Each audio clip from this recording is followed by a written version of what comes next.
ಬಹಳ ಮುಖ್ಯವಾಗಿ ಮದ್ದೂರಿನಲ್ಲಾಗಿರುವಂಥ ಘಟನೆ ಬಗ್ಗೆ ಒಂದಷ್ಟು ಜನ ಮಾತಾಡ್ತಾ ಇದ್ದಾರೆ, ಕಾನೂನಾತ್ಮಕ ಹೋರಾಟಗಳ ಬಗ್ಗೆ ಮಾತಾಡ್ತಾ ಇದ್ದಾರೆ. ಕಾಂಗ್ರೆಸ್ನವರು ಕೆಲವೊಂದು ನಾವೇನು ಕ್ರಮ ತಗೊಂಡಿದ್ವಿ, ಹೇಗೆ ನಾವು ಅಲ್ಲಿನ ಜನತೆ ಜೊತೆ ನಿಂತ್ಕೊಂಡಿದ್ದೀವಿ ಅಂತ ಮಾತಾಡ್ತಿದ್ರೆ ಒಂದಷ್ಟು ಬಂತು ಸರ್. JDS ಬಗ್ಗೆ ಮಾತಾಡ್ತಿದ್ದಾರೆ. JDSನವರು BJP ಜೊತೆ ತಮ್ಮನ್ನು ಅಡ ಇಟ್ಟಿದ್ದಾರೆ. ಮುಂದಿನ ದಿನಗಳಲ್ಲಿ JDS ತನ್ನ ಅಸ್ತಿತ್ವವನ್ನೇ ಕಳ್ಕೊಳ್ಳುತ್ತೆ ಈ ರೀತಿ ಅವ್ರ ಜೊತೆ ಮುಂದಕ್ಕೆ ಹೋದ್ರೆ ಅಂತ. ಹೌದಾ ಅಂತ ಪರಿಸ್ಥಿತಿ ಇದೆಯಾ? ಖಂಡಿತ ಇಲ್ಲ ಮೇಡಮ್. ನಮ್ಮ ಪಾರ್ಟಿ ಅಲ್ಲಿ ಬಹಳ ಭದ್ರವಾಗಿದೆ. ನಮ್ಮದು ಅಲ್ಲಿ JDS ಅಂತಂದರೆ ಮಂಡ್ಯ, ಹಾಸನ, ಮೈಸೂರಿನ ಕೆಲವು ಭಾಗಗಳಲ್ಲಿ. ಹಾಗಾಗಿ ಅವ್ರು ತಿಳ್ಕೊಂಡಿರೋದು ತಪ್ಪು ಭಾವನೆ. ಅವರಿಗೆ ಭಯ ಶುರುವಾಗಿರೋದು ಏನು ಅಂತಂದರೆ JDS ಮತ್ತು BJP ಒಂದಾಗಿ ಮತ ಬ್ಯಾಂಕ್ಗಳನ್ನು ಕ್ರಿಯೇಟ್ ಮಾಡ್ತಾ ಇದೆ, ನಮ್ಮ ಅಸ್ತಿತ್ವಕ್ಕೆ ಧಕ್ಕೆ ಆಗುತ್ತೆ ಅನ್ನೋ ಒಂದು ಆತಂಕ ಅವ್ರಿಗೆ ಶುರುವಾಗಿದೆ. ನಾನು ಪ್ರಾರಂಭದಿಂದ ಹೇಳ್ಕೊಂಬಂದಿದ್ದೀನಿ ಅದನ್ನು. ಈಗ ಕೊಪ್ಪ ಗಲಾಟೆ ಇರ್ಬೋದು, ನಾಗಮಂಗಲ ಇರ್ಬೋದು, ಅಥವಾ ಇವತ್ತಿನ ಮದ್ದೂರಿನ ಗಲಾಟೆ ಇರ್ಬೋದು, ಇವ್ರಿಗೆ ಏನು ಸಮಸ್ಯೆ? ನಾವೇ ಮಸೀದಿ ಒಳಗೆ ಗಣಪತಿ ತೊಗೊಂಡೋಗಿದ್ವಾ ನಮ್ಮ ಜನಾಂಗದವರು ಅಥವಾ ಹಿಂದೂಗಳು? ಇಲ್ವಲ್ಲ. ಮಸೀದಿ ಮುಂದೆ ಹೋಗ್ಬೇಕು ಬೇಡ ಅನ್ನೋಕೆ ಇವ್ರು ಯಾರು? ನಾವೆಲ್ಲಿದ್ದೀವಿ? ಯಾವ ಜಾಗದಲ್ಲಿದ್ದೀವಿ ಮೇಡಮ್? ನಾಗಮಂಗಲದಾಗ ಮಸೀದಿ ಮುಂದೆ ಹೋದರೆ ಅಲ್ಲೂ ಅಡ್ಡಿಪಡಿಸ್ತಾರೆ. ಅಂದರೆ ನಿರ್ಬಂಧಿತ ಪ್ರದೇಶವನ್ನಾಗಿ ಮಾಡ್ಕೊಂಡ್ಬಿಡ್ತಾರೆ ಅವರು. ಸೊ ಇದರಿಂದ ಏನಾಗಿದೆ ಅಂತಂದರೆ ಎಲ್ಲ ಒಂದು ಕಡೆ ನಮ್ಮ ಅಭಿವ್ಯಕ್ತಿ ಸ್ವಾತಂತ್ರ್ಯ, ಧಾರ್ಮಿಕ ಸ್ವಾತಂತ್ರ್ಯಕ್ಕೆ ಧಕ್ಕೆ ಆಗ್ತಾ ಇದೆ.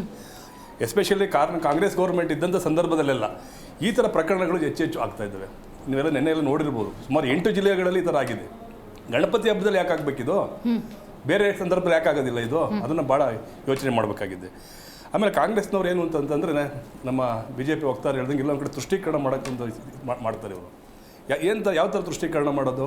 ಈಗ ನೋಡಿ, ಏನೇ ಗಲಾಟೆ ಆಗಿದೆ, ಅವ್ನ ಅರೆಸ್ಟ್ ಮಾಡಿದ್ದೀವಿ, ಅವ್ರನ್ನ ಜೈಲಿಗೆ ಕಳಿಸಿದ್ದೀವಿ, ಅಷ್ಟಕ್ಕೆ ಸಾಕು ಮೇಡಮ್. ಅದು ಒಂದು ಕಡೆ ಎಲ್ಲೋ ಒಂದು ಕಡೆ ಮಗುನು ತೂಗುವಂಥದ್ದು, ತೊಟ್ಲು ತೂಗುವಂಥ ಮಗು ಚೂಟುವಂಥ ಕೆಲಸವನ್ನು ಇವ್ರು ಮಾಡ್ತಾ ಇದ್ದಾರೆ. ನಾವು ಯಾವ ಸಂದರ್ಭದಲ್ಲೂ JDS ನಮ್ಮ ಅಲ್ಲಿ ಒಂದು ಬಲವಾಗಿರೋದ್ರಿಂದ ಮಂಡ್ಯ ಜಿಲ್ಲೆಯಲ್ಲಿ BJP ಅವ್ರ ಜೊತೆ ಕೈ ಜೋಡಿ ಹಿಂದೆ ನಾವೆಲ್ಲ 2019 ಉಪಚುನಾವಣೆಯಲ್ಲಿ ಸಹ ಕಾಂಗ್ರೆಸ್ ಜೊತೆ ಕೈ ಜೋಡಿಸಿದ್ವಿ, ಮೈತ್ರಿ ಇದ್ದಂಥ ಸಂದರ್ಭದಲ್ಲಿ. ಆಗಲೂ ಗೆದ್ದಿದ್ದಾರಲ್ಲಿ ನಮ್ಮ JDS ಅಭ್ಯರ್ಥಿ ಮಾಜಿ ಸಂಸದ ಎಲ್ಲ ಶಿವರಾಮೇಗೌಡ ಗೆದ್ದಿದ್ದು. ಹಾಗಾಗಿ ಇವರಿಗೆ ಕಾಂಗ್ರೆಸ್ನವ್ರಿಗೆ ಆತಂಕದ ಏನು ಶುರುವಾಗಿದೆ, ಅವರಿಗೆ ನಮ್ಮ ಮುಂದಿನ ದಿನಗಳಲ್ಲಿ ಬರುವಂಥ ಏನು ಸ್ಥಳೀಯ ಸಂಸ್ಥೆ ಚುನಾವಣೆಗಳಲ್ಲಿ ಜಿಲ್ಲಾ ಪಂಚಾಯತ್ ಇರ್ಬೋದು, ತಾಲೂಕ್ ಪಂಚಾಯತಿ, ಗ್ರಾಮ ಪಂಚಾಯತಿಲಿ ಎಲ್ಲಿ 2028 ನಮಗೆ ಅವಕಾಶನೇ ಸಿಗೋದಿಲ್ವೇನೋ, ಅದಕ್ಕೋಸ್ಕರ ಅವರು ಈ ರೀತಿಯಾದಂಥ ಹೇಳ್ತಾರೆ, ಅಡ ಇಡೋವಂಥದ್ದು. ನಿಮ್ಮ ಪರ್ಸೆಂಟೇಜ್ ವೋಟರ್ ಕಡಿಮೆ ಆಗಿಬಿಡ್ತವೆ, BJP ಪ್ರಾಬಲ್ಯ ಜಾಸ್ತಿ ಆಗುತ್ತೆ ಅಂತ. ಖಂಡಿತ ಅಪನಂಬಿಕೆ ಕಾಂಗ್ರೆಸ್ ಮೇಲೆ ನಿಮಗೆ? ಕಾಂಗ್ರೆಸ್ ಮೇಲೆ ಅಪನಂಬಿಕೆ ಯಾಕೆ ಅಂತಂದ್ರೆ ಅದು ಯಾವಾಗಲೂ ಸಹ ಅದು ಬಹುಸಂಖ್ಯಾತರ ಭಾವನೆಗಳನ್ನು ಗೌರವಿಸಿಲ್ಲ ಮೇಡಮ್. ಅದು ಕಾಂಗ್ರೆಸ್ ಪಕ್ಷ. ನಾನು ಹೇಳಿದ್ದೀನಿ, before independence, even after independence, it is not respect in the ಏನು ನಮ್ಮ ಈ ಭಾರತದ ಜನರ ಭಾವನೆಗಳನ್ನು, ಧಾರ್ಮಿಕ ನಂಬಿಕೆಗಳನ್ನು ಅದನ್ನು ಪ್ರೊಟೆಕ್ಟ್ ಮಾಡ್ಕೊಂಬಂದಿಲ್ಲ. ಯಾವುದೋ ಒಂದು ವರ್ಗನ ಅದನ್ನೇ ಅವರು ಖುಷಿ ಪಡಿಸ್ತಾ ಇದೆ ಹೊರತು ಅವರಿಗೋಸ್ಕರವಾಗಿ ಏನೋ ಈ ದೇಶ ಅಂತಲೋ, ಅವರಿಗೋಸ್ಕರ ಈ ಕಾನೂನುಗಳು ಅಂತಲೋ. ಫಾರ್ ಎಕ್ಸಾಂಪಲ್, ಮೊನ್ನೆ ತೊಗೊಂಡಂಥ 60 ಕೇಸಸ್ಸನ್ನು ಕೇವಲ ಕಾಂಗ್ರೆಸ್ಗೋಸ್ಕರ ಹೋರಾಟ ಮಾಡಿದಂಥವ್ರನ್ನ ಮಾತ್ರ ತೊಗೊಂಡಿದ್ದಾರೆ. ಅಲ್ಲಿ ಪೊಲೀಸ್ ಸ್ಟೇಷನ್ಗೆ ಬೆಂಕಿ ಹಚ್ಚಿದಾರ ಅಂಥ ಪ್ರಕರಣಗಳನ್ನು ವಾಪಸ್ ತೊಗೊಂಡಿದ್ದಾರೆ.